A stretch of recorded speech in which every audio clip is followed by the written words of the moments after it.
हर ladies अपने लिए कुछ करना चाहती है, अपने लिए समय निकालना चाहती है, लेकिन दिन का सबसे ज़्यादा टाइम हमारा किचन में जाता है। चाहे वो किचन क्लीनिंग का काम हो या फिर कुकिंग हो, जिसकी वजह से दूसरे काम पेंडिंग रह जाते हैं। स्पेशली विंटर सीजन में इन नेवर एंडिंग कामों को करना मुश्किल होता है, क्योंकि इस सीजन में दिन भी बहुत छोटे रहते हैं और काम ज़्यादा होते हैं। लेकिन विंटर सीजन में भी हम इन नेवर एंडिंग कामों को आसान बना सकते हैं। कैसे हम इन कामों को जल्दी निपटा सकते हैं, आज की वीडियो में मैं कुछ टिप्स शेयर करूंगी, जिन्हें मैं हमेशा फॉलो करती हूं। नमस्ते फ्रेंड्स, मैं हूं आपकी दोस्त अंजना। इस चैनल पर मिलती है आपको home decoration, home organisation, home management और DIYs की वीडियो। चाहे होम मेकर हो या वर्किंग वुमेन हो या स्टूडेंट हो, सबकी लाइफ का एक रूल होना चाहिए, जो काम जरूरी है उसे सबसे पहले करें। बिना सोचे समझे काम शुरू करें। मेरे ऊपर बहुत ज़्यादा काम का प्रेशर होने से मैं पहले ज़रूरी कामों को भूल जाती थी, या यूँ कहिए मुझे उन कामों को करने का टाइम ही नहीं मिलता था। जब से मैंने ये रूल फॉलो किया है, मेरा काम काफ़ी आसान हो गया है। एक साथ बहुत सारे कामों का प्रेशर लेना मैंने छोड़ दिया है। जो मेरे लिए ज़रूरी है वही काम मैं सबसे पहले करती हूँ। मुझे अपने आप को सुपर वुमेन नहीं साबित करना, क्योंकि किसी भी काम को यदि हम प्रेशर लेकर करते हैं ना, तो हमारी प्रोडक्टिविटी घटने लगती है। अब बात आती है कि जो ज़रूरी काम है उन्हें कैसे याद रखा जाए। तो हमेशा इस प्रॉब्लम को सॉल्व करने के लिए एक लिस्ट मैंने बनाना शुरू किया, जिसमें सबसे पहले मैं उन कामों को लिखती हूँ जो मेरे लिए सबसे ज़्यादा ज़रूरी है, और जो काम सबसे ज़्यादा ज़रूरी है उनमें से भी मैं उस काम को सबसे पहले लिखती हूँ जिसे करने में मुझे कम टाइम लगे। इन सब चीज़ों की लिस्ट बना लेने से ज़रूरी कामों को कभी भी नहीं भूलेंगे और लिस्ट देखने से याद आ जाएगा। और इस डायरी को ऐसी जगह पर रखें जहाँ हमेशा नज़र में रहे। इससे पेंडिंग काम तो पूरे होंगे, इसके साथ साथ काफ़ी टाइम भी सेव होगा, जिससे हम अपने लिए टाइम निकाल पाएंगे। आज मुझे किचन की डीप क्लीनिंग करनी थी, जिसके लिए मुझे आधा घंटा देना है। ब्रेकफास्ट हो चुका है, तो सबसे पहले आज मैं यही काम करने वाली हूँ। कई बार हड़बड़ी में गैस स्टोव पर दूध गिर जाता है या कोई भी फूड पार्टिकल्स गिरते हैं, तब हमारे पास इतना टाइम नहीं रहता और बहुत हड़बड़ी रहती है, जिसकी वजह से गैस स्टोव को बहुत अच्छे से हम क्लीन नहीं कर पाते। अगर छोड़ देंगे तो गैस स्टोव पर दाग धब्बे रह जाते हैं। इन्हें हटाने का सबसे इजी और बेस्ट तरीका है, एक लेना है इनो का शैशे। इस शैशे को बर्नर वाले हिस्से में, यानी जो स्टील वाला हिस्सा है, इस पर स्प्रेड करेंगे। हाफ लेमन लेंगे और लेमन के जूस को इस पर डालेंगे। जैसे ही लेमन का जूस इस पर डालेंगे, इसमें बबल बनेंगे। लेमन जूस डालने के बाद इसके ऊपर कोई भी डिश वॉश क्लीनर स्प्रे करेंगे। इससे इसमें बबल बनना शुरू होंगे। 10 मिनट इसे छोड़ना है। इसके बाद लेंगे एक स्टील वूल की हेल्प से स्क्रब करेंगे। हल्के हल्के हाथों से स्क्रब करेंगे तो देखिएगा जितने भी दाग धब्बे हैं सब निकल जाएंगे। स्टील वूल का यूज़ केवल स्टील वाले पार्ट में ही करना है।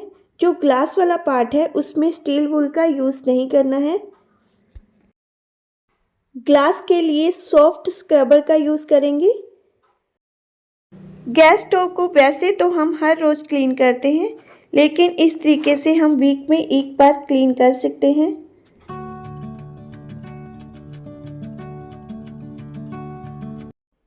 और ब्रश की हेल्प से इनके स्विच को भी क्लीन करेंगे। इससे इसमें जो भी फूड पार्टिकल फंसा है वो इजीली निकल जाएगा।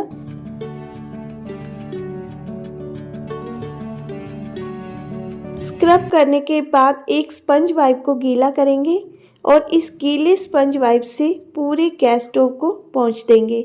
तो देखिएगा गैस स्टोव एकदम शाइन करेगा और जितने भी दाग धब्बे हैं वो सब भी निकल जाएंगे।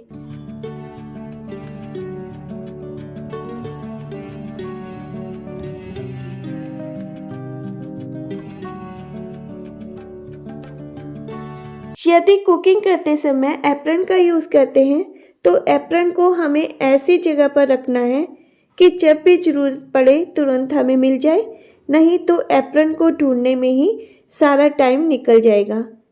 जगह नहीं है तो एप्रन को डोर की बैक साइड में भी हम हैंग कर सकते हैं, जिससे जब भी कुकिंग करेंगे तो इसे यूज़ करना इजी रहेगा। हो सके तो ब्रेकफास्ट के टाइम थोड़ी सी लंच की तैयारी भी कर लें, इससे लंच बनाने का ज़्यादा प्रेशर नहीं रहेगा। यदि मेरे जैसे आपका किचन भी स्मॉल किचन है और हम नहीं चाहते कि हमारा किचन प्लेटफॉर्म ज़्यादा मैसी ना हो, तब हम कुछ कामों के लिए सिंक एरिया का यूज़ कर सकते हैं। जैसे हमने चाय डालनी है, चाय डालते समय कई बार चाय छलक जाती है, जिससे किचन प्लेटफॉर्म मैसी हो जाता है और बार बार हमें किचन प्लेटफॉर्म को क्लीन करना पड़ता है। इसके लिए हम सिंक एरिया का यूज़ कर सकते हैं, जिससे चाय छानते समय मैस क्रिएट नहीं होगा। विंटर सीजन में हम बहुत ज़्यादा देसी घी का यूज़ करते हैं और इसे हमें बार बार मेल्ट करना होता है, इसलिए हमेशा स्टील के कंटेनर में ही देसी घी रखें।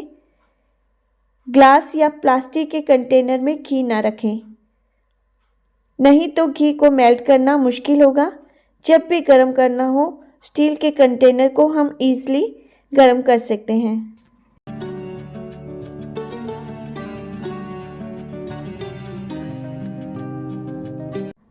टाइम की कमी की वजह से हम एक साथ वेजिटेबल्स फ्रूट्स ले लेते हैं, चाहे मार्केट कितना भी पास में हो। सोचते हैं हफ्ते भर की टेंशन ख़त्म। यदि इन सभी वेजिटेबल्स और फ्रूट्स को हम प्रॉपर तरीके से नहीं रखेंगे तो इन सब्जियों का ख़राब होने का डर बना रहता है। तो हमेशा वेजिटेबल्स को एक साथ वॉश करें, जिससे इन पर जितनी भी डस्ट लगी रहती है वो सब निकल जाए। वॉश करने के बाद इन्हें अच्छे से ड्राई करें। ड्राई करने के बाद इन्हें अरेंज करें। हफ्ते भर के काम को हम एक दिन में ही कर सकते हैं, जिससे हमारा काफ़ी टाइम सेव होगा।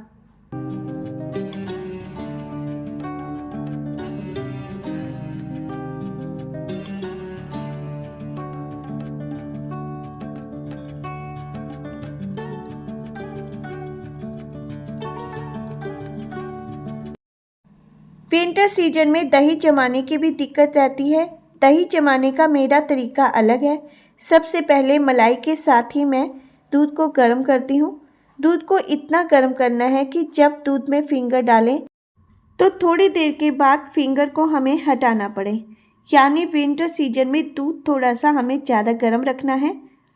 दही को मैं हमेशा कैसरोल में ही जमाती हूँ। कैसरोल लॉक हो जाता है, जिसकी वजह से इसमें हवा नहीं जाती। सबसे पहले थोड़ा सा दही लेकर पूरे कैसरोल में मैं स्प्रेड करती हूँ। उसके बाद इसमें धीरे धीरे गर्म दूध डालना है। 1 चम्मच मैं मिल्क पाउडर डालती हूँ और उसके बाद दही जमाने के लिए थोड़ा सा इसमें मैं दही डालती हूँ। मिक्स करने के बाद इसे मैं माइक्रोवेव में रखूँगी। देखना, इस तरीके से जब हम दही जमाएंगे ना तो 5 से 6 घंटे में ही बहुत अच्छा दही जमकर तैयार हो जाएगा। किचन में यदि हम इन छोटी छोटी बातों को फॉलो करेंगे तो हमारा किचन का काम एकदम आसान होगा। विंटर सीजन के इन छोटे दिनों में भी हम काम को जल्दी कर पाएंगे और अपने लिए टाइम को हम सेव कर पाएंगे। आज की वीडियो आप सबको कैसी लगी कमेंट करके ज़रूर बताइएगा। मिलेंगे मेरी नेक्स्ट वीडियो में एक नए टॉपिक के साथ। Okay friends, bye bye.